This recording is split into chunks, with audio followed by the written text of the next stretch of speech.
We decided individually before we were even dating that we were going to stay pure for marriage.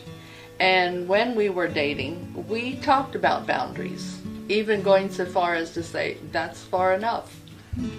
Our courtship did not take place in a parked car someplace. It was great to anticipate the newness and the freshness of sex for the first time on our wedding night, knowing that we had saved ourselves for each other, and then learn our likes and dislikes together. It took a while, but my greatest satisfaction comes from seeing Marlene satisfied.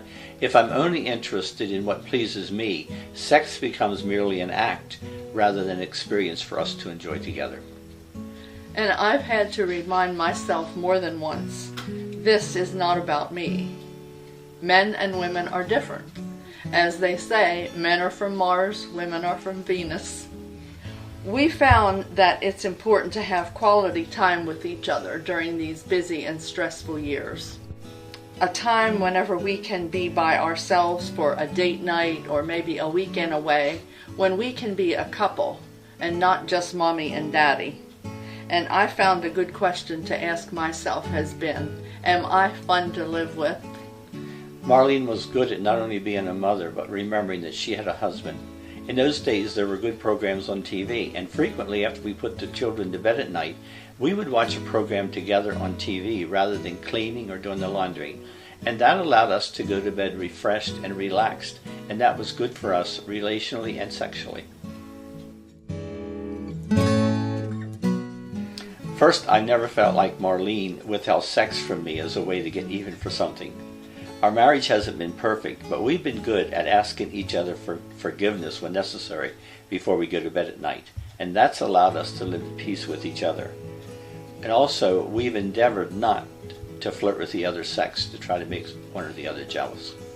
And now that we are secure in our relationship and older, we are freer with the opposite sex without being a threat to each other. We're also thankful to God and the church for the way we've been allowed to be involved together in ministry. That has brought so much joy and fulfillment to us, and it's just bonded us together. Frequently, when we go home on Sunday morning, we just talk about the contacts that we've been able to have and the joy that we find in that. The empty nest is great. It's peaceful and relaxed. Sexual intimacy does not need to stop at a certain age. Yeah, you respond differently, but Marlene and I have a history together, and that's good for us.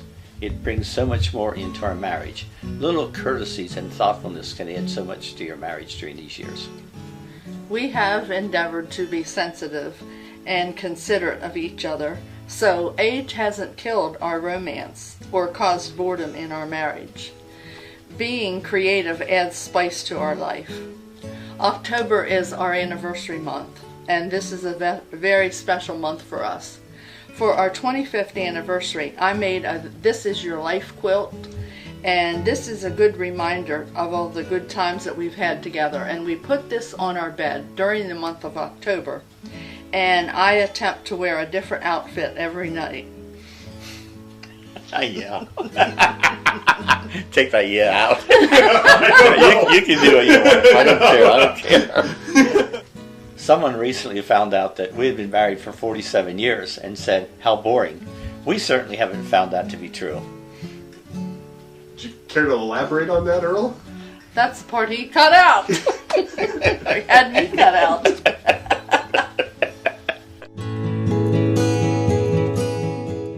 We have nothing to feel guilty about or having to cover up something that we did with someone else or that happened someplace else.